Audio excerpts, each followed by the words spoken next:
is up, people? It is Dave. Me. It is Smell at start there. it's Kyle. Kind of unprofessional. For another album review. For this review, Duncan Kyle and I have been checking out the new album from UK melancholic rockers Crippled Black Phoenix. The band's new album, Banefyre, will be released on September 9th via Season of Mist. So, this is album number 12 from Crippled Black Phoenix. That's right. Since its creation, 2004, by multi-instrumentalist and 2004 and 12 albums. Yes. Multi-instrumentalist, songwriter Justin Greaves, Crippled Black Phoenix has served as the voice for the voiceless, whether it be animals, the unequal, and the different. Greaves and long-standing vocalist and lyricist Belinda Cordick have often preferred that these beings cannot fend for themselves. Henceforth, Crippled Black Phoenix's mission has been to shed light on the human condition and the inequalities that befall humankind and its creatures. Their battle marches on with their latest studio album, Banefyre. Banefyre's central theme is the persecution of people who are deemed different by society. The album title is a play on the song Bonfire that Cordick named and wrote lyrics for. In classic Crippled Black Phoenix fashion, Greaves turned it into the ye olde English translation to represent the bonfires that engulfed witches and politicians through the 15th and 18th centuries, hence the name Banefyre. I'm pronouncing sad that for right. the witches. Banefyre. Yeah, Banefyre. Yeah. Sad for the witches that burned, not for the politicians. To do with throwing a few more of them on the barbie, if you know what I mean. Yeah. This album was tracked at Chapel Studios in Lincolnshire, with vocals cut at Monolith Studio in Kapselin Studio in Stockholm, Sweden. Mixed by Kurt Ballou. Of course. Let's in just God City Studios. Oh yeah. A pivotal move in determining the album's overall sound. I love the album so much because it was a different approach with the production, says Greaves. For my part, it was a little bit of reaction. I didn't want to do the same warm, safe Crippled Black Phoenix album. This is kind of the Dawnwalker scenario again, where Justin Greaves is obviously the main songwriter. But he has this kind of like cast of, revolving musicians and friends that sometimes change on each album, which is kind of cool. I dig that because I think you're kind of guaranteed that each album will kind of sound different in a way. Personality, I think. If your core is the same, it's the flourishes that sound different. Yeah, exactly. And Justin said this himself. They don't like to do the same album twice. And this, this certainly might be their most kind of ambitious album so far. Let's conversation in Dave's car. Let's waiting for a band to come on, and Dave's like, we're going to breeze through all these reviews for the next recording, and I'm like, yeah, totally, except for that Crippled Black Phoenix one. And Dave's like, what do you mean? And I was like, well, the album is about an hour and 40 long, and he was like, oh, fuck. Yeah, this album is longer than Tommy Lee's penis, gents. This is woo. Somehow. So that was a peek behind the curtain, and our maths, we're trying to work out where the length came in. Yeah. Very much like those looking at the picture of Tommy Lee's penis. How does it? I'm assuming he's ashore. But it's just always like an elephant's trunk just hanging down constantly. But we're trying to work out, and then my favourite abiding thing, and the band might get a kick out of this, is us sitting in the car using what I can only dub as woolly math, trying to work out between all the song lengths how the album is an hour and 40 minutes long. And I was like, I can't find it. Like, the songs here that are under 3 minutes, surely they must all be at least 10 minutes in length for the math to work. But no, that's not how math works, Dave. No, it's not. This is it's almost like we're almost into double album territory with this one. I mean, it's seriously an hour. There are double albums shorter than this, so an hour and 37 minutes, roughly on this one. And I think for me after listen one, I was like, I don't know how much I'm going to go back to this. You know what I mean? Just down to the length on its own. Yeah. But you know, I put my big boy pants on, and I went in for seconds. Before, like, what was that here? You know, always wear your big boy pants. Sometimes. I think like if there's one thing to take away from this review is this: as long as this album is, the album is worth the extra listens. Also, I don't think anything we say on here is going to do justice to the musicianship on this album. No, it's not. Right. First listen, I was like, don't know. Every time I listen to this, the album just gets better and better. It's a big one to digest, granted. And that, you know, that first listen, you know, knowing that it's that length, it takes a kind of certain frame of mind just to go for it. But I guarantee you, once you start to get into this, once you hit that listen 3, listen 4, for me, something just clicked, and I was like, oh, wait a minute, I get this. This is actually starting to make sense. Musically, like, this is like a big mix of styles. Okay, they all kind of lurk around that kind of like melancholic type vibe. Whether it's, you know, prog or post rock or post punk or even a bit of folk as well. It's quite a diverse album. And that kind of gloomy, atmospheric kind of coating they have to these styles, it makes this album very immersive. And it's beautifully structured in a way that really allows you to kind of feel like part of the kind of voyage with the band. And I think it's actually over the repeated listens is where this album will starts to kind of unveil itself. You can start to hear the kind of little tears in the darkness of the album. You know, it starts to let through these kind of moments of light, and just the fantastic songwriting this album has. And the songwriting is so good. Like each track has something different to offer. You know, some of them are really kind of haunting and gothic, like Witches and Bastards, which kind of delves into the Salem witch trials, or Ghostland, which is, you know, it's quite repetitive, but it just kind of hypnotizes you, and before you know it, you're chanting along and you're stamping your foot. I'm just like, oh, what's going on here? Like, I'm totally into this. Your wife must love you working from home. He's in there communicating with Satan again. The dog's not happy. Then you've got like The Reckoning, which has a more driven kind of folky post-punk approach. There's a really cool use of like strings as well. Rose of Jericho, though, just utterly stunning track, over 13 and a half minutes, but it kind of starts as I don't know if you remember the band Shells, very kind of Shells-esque, like post-rock kind of slow burn, and it kind of builds into something it's got a lot of 80s characteristics in this track, especially in the guitar work and the vocal style. Reminded me a bit of Invasion, which is the, you know, INVSN, which is the band fronted by Dennis Lixon of Refused. Really great track.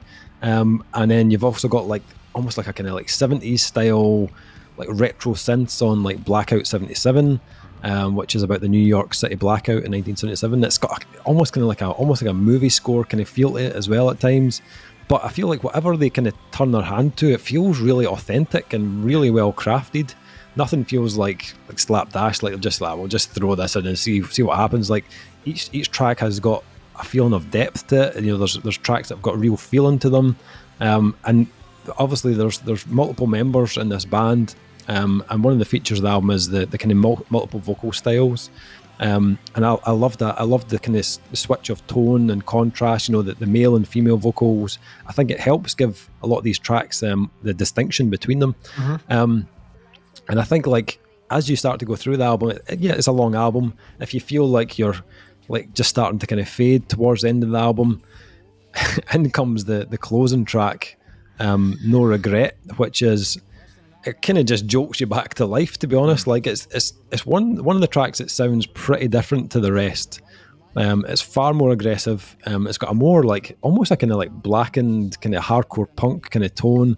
Vocals are abrasive. Delivery is really punchy and direct. It's not delicate or reserved like some of the other tracks on the release. So it kind of goes out with a bang. And I really like that, even though the track previous to that sound like it could have closed the album. The Scene is a False Prophet, the track's called, and it's like a 15-minute opus. It's very spacey sounding and textured, and it builds into this big crescendo.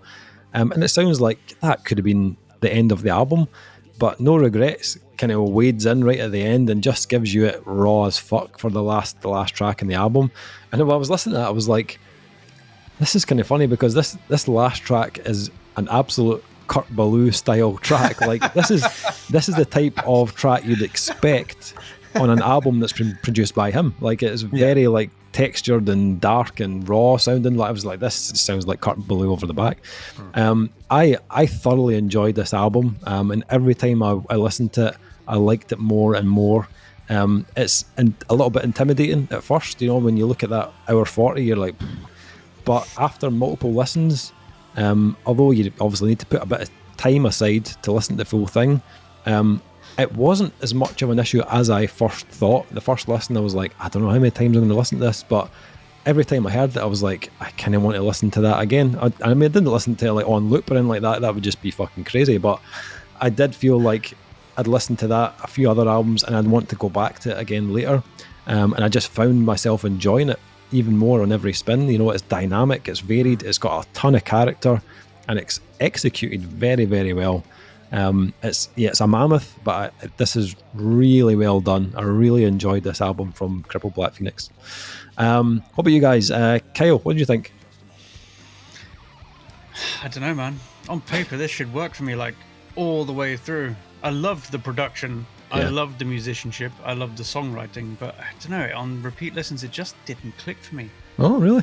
Yeah, like I enjoyed the separate parts and the elements, but I feel like for me, I mean, it's a wonderful piece of art, but it felt a bit disjointed going through all the sort of different styles of each song, and they turn their hands to so many different things for me that I know it all sort of revolved around the melancholic sort of rock thing, but some of it felt very disjointed, and I don't know why. I don't know if I zoned out and came back in like a random time, like this wasn't what I was listening to a minute ago. I don't know if it was the very long songs very early on in the album. The third song is almost 6 minutes long, and then it's another 6 minute song, and then it's 13 minutes, and it's like, I think it was just too much of a trek for me to get through. I do remember the first listen, I had to stop and like come back to it and listen to the other half of the album later, because it was just a lot of music to get through. I don't think that was for me, but I mean, talking to the musicianship and the songwriting, it's absolutely top notch, and maybe I just need to give it more time than I have to give it right now to really like understand it and get it, because at the moment I feel like I don't quite get it. Right.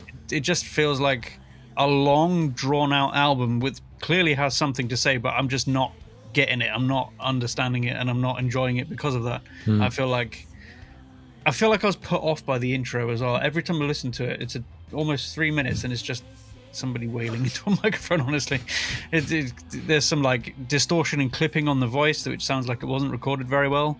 At least to my ears, it may well just be on purpose, but it just put me off straight away every time I've listened to it, and I think that kind of may have soured it for me a little bit, which is a shame, because there's a lot to love here. I really do love the production. It's very natural, very clear, and it's very punchy and very good for everything it does, especially that last track. I will admit to loving that last track. Comes in right at the end and just fucking what? Didn't expect that, which is great. And in a weird way, I love the artwork too. It's very off the wall. You would not expect that kind of artwork from a band like this. But I mean, I feel like I just need to give it more time, and as much time as I've been able to give it in the past week or so, I don't feel like it's been enough for me. So I think what you've been saying, the rewards are in the re-listens, but it might be more difficult for some people than others to really get the rewards out of this album that it clearly has to offer. It's just going to take me a while to get there.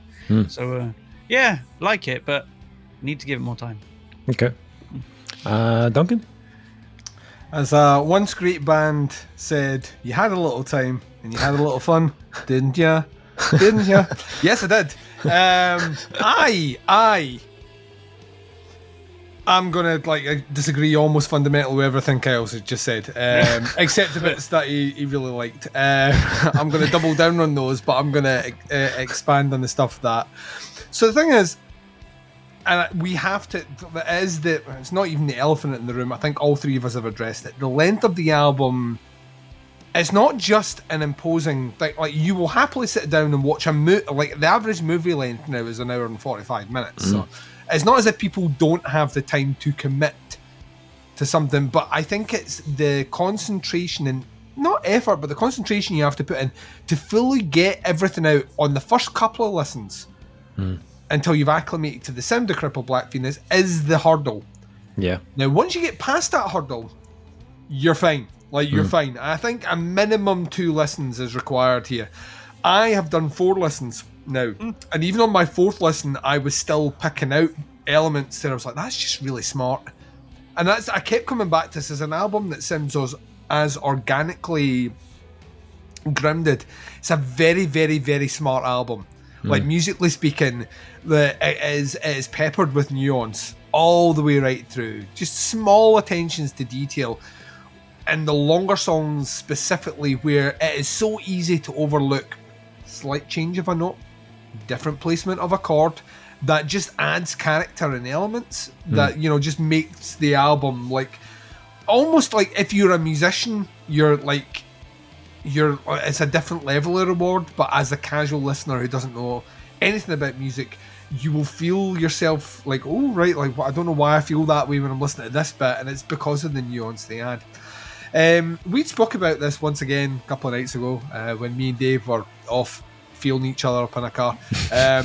As we will want, usually listening to an album we're about to review just to see if it's a good makeout album.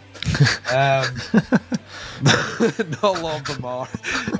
But we spoke about this, and like I think I'd said to you at a time, I was like, it's a really long album, and similar conversation. And my exact words were, but listening to the songs, I don't know anything I would cut out. And that's the difference here to other long-form albums I think we've listened to this year. Is there's a part where I listen to a song or, you know, an album which is longer in length, maybe about the hour mark, and I'm listening to it, I'm like, why is this track, what have we actually achieved by making this song this length? And I can't always come back and say interest, you know, like it's for the song's benefit. It's usually the musician's benefit. It's the other way around with Crippled Black Phoenix. I feel that the song lengths actually are the full summation of an idea which is parsed out throughout. And I think that's a testament to the musicianship here, but also like just really like clever musicianship and production. I think if you're a Kurt Ballou, for example, you've worked with everyone, right? And you've done all the sounds. You are like the omni-sound. But at the same time, the idea of having to sit down and do a 13-track fucking 1 hour, 40-minute album, on some level you must be like, oh, right, here we go. Are they paying by the hour? Or they are. But there is, there's a bit of that where I feel, but then I also feel if you're a producer, this is the sort of album you want to work on. Like, there's so many elements and so much to do and so much to just find the balance. And that is the word that was predominantly at the forefront of how I listen to this album is balance. It has an incredible fine balance. I mean, we're talking razor thin on everything it executes. At no point does it do one element too much or overstates welcome in the song creation.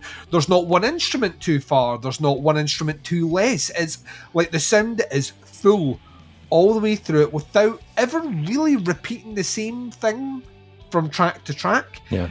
But not sounding so disparate like our boys in Diablo Swing Orchestra, which we reviewed not that long ago, where we were like that. They throw everything in the kitchen sink at it, and it sounds totally disjointed. It sounds like every song could be in a different release. In the case of this one, you're getting a similar thing. They're encompassing like styles from the 70s. There's a bit of 60s in there. There's definitely 80s. There's some 90s in there. They're doing a contemporary sound as well, but at no point does it ever really feel like, oh, right, whoa, that's like a tonal shift in the wrong direction. It all works. The folky elements they bring into it are just mind-blowing. Like, absolutely. As someone who is fully now embraced that side of metal that seems to be coming out, there's just a lot of bands just now delving into... Heelong is a band that I know you're not keen on them, Dave, but there's a band who 100% take the folk aesthetic of traditional styles of music and incorporate it into their sound and are unashamed to do it, unapologetically, and they don't change it to fit the music, they change the music to fit that. And that's kind of what Crippled Black Phoenix do. They take these elements from different eras of music and they bring it in and then they fit their sound to match that, as opposed to adding an element which sounds like a quirk the other way around. You are like infinitely rewarded on this album. It's almost like a highlight reel of just like amazing like songwriting sections. But those sections are surrounded by great songs. So it's not like, well, the chorus is really great here, it's just a shame the rest of the song is a bit average. You know, you're getting, it's just like... And on those repeat listens, I felt myself just... It's a vibe, it's a flow, it's an ambience, it's an attitude, it's an atmosphere, and it all is encompassing. You mentioned the kind of the vocal situation between female vocals, which have a very distinct, very kind of European Scandinavian feel, and a kind of traditional, almost kind of like a kind of folksy sort of style vocal as well on the male vocals, and the switching of those perfectly done. Because that's what keeps you hooked. Because just as you're like to the point where you're like, right, I've just had 12 minutes of that. What would like the next song kicks in, it kind of reinvents the style, changes the vocalist, instruments kind of change, so you're in with, but the sound and the vibe and the feel is still of the album, it's still of the band. So it reminded me of it when you go and see like a really good. This is something I don't do often, so forgive me. But if you go and see a really good play, and everything's structured in acts, but you get a feel as you go through that is. Well, you're going to have different cast members on the stage. You're going to be acting a particular way, but the production itself is one entity. And that's kind of what Banefyre is. It's this very ostentatious production of something which is wrought with incredibly talented musicians, really intricate and really clever songwriting, phenomenal production. I mean, the production on this is like about as close to Chef's Kiss as it gets. And very much like 40 Watt Sun, which we've mentioned God knows how many times now this year, is an album where you listen to it and you just are absorbed. It just becomes the world that you're in when you're listening to it. Banefyre is that sort of release. Like it just like when I listened to it, I just found myself kind of forgetting everything else that I was doing. It's not an album that I think you can fling on in the background while you're like, I don't know, doing the washing up or anything like that. It's an album where you need a bit of quiet time, bit of downtime, good set of headphones on, and you just sit back and drink in the album and let it absorb you. I mean the biggest concern I have for me is not the album, it's how this is going to work live. I genuinely don't know, and we're going to see them live. I'd love to see it. And I can't wait, because I'm almost baffled how you do something like this live. Because to me, I think the way it works is with all the musicians on stage. I don't think I'd like this band with a backing track. You know, like a 4-piece. Well, I want to hear it. I want to see this. I want to see it on stage. It's the play thing. I want to see this on stage. Great auditorium, full bands, like all 7 or 8 of them or whatever it is, on stage. And just let it consume me. It is a really fucking good album. It's a really, really, really, really, really good album by a band who, well, there you go, 12 albums in, and I know I've listened to the previous one, which I thought was maybe their second album. So I've got some homework to do, apparently. But yeah, it's like they just keep doing this. Just like, I'm not saying identically the same format and length and all the rest, but whatever road you're on just now, you are imperative to the musical scene. Bands that pay reverence to the styles and sounds of the past while making them important now, with messages that are vital now. I kind of thought this was, if I'm honest, I kind of thought this was fucking amazing. So yeah, there we are. Nice. Banefyre. which I think is is that like anyone play Skyrim in here? I'm sure Banefyre is like a weapon. It's like a sword or something. I may have made that up. It sounds like it. I commit you to death by Banefyre. Fucking. There's no bonfire. Is that not what it means? But yeah, it does mean bonfire. But when you're playing Skyrim, they yield English to make it sound like it's real. What do you mean you've never played Skyrim? You need to get yourself. No, you'll never play. You take Skyrim. It's like literally. It's like a 450-hour game of Lord of the Rings. Look at the face, man. Look at the face. You'd fucking hate it. This is like I say, it's the tits. It's one of those things where to be fly in the wall of some of the writing sessions in this would be melting. So as Duncan said, we're going to try and get along to their Glasgow show with Mole and say that again. Who are they playing with, Dave? Mole. Album of the year from Metal Epidemic across at least two of us, I think. Yep. They're playing with arguably like that gig. That's just like as everything in one.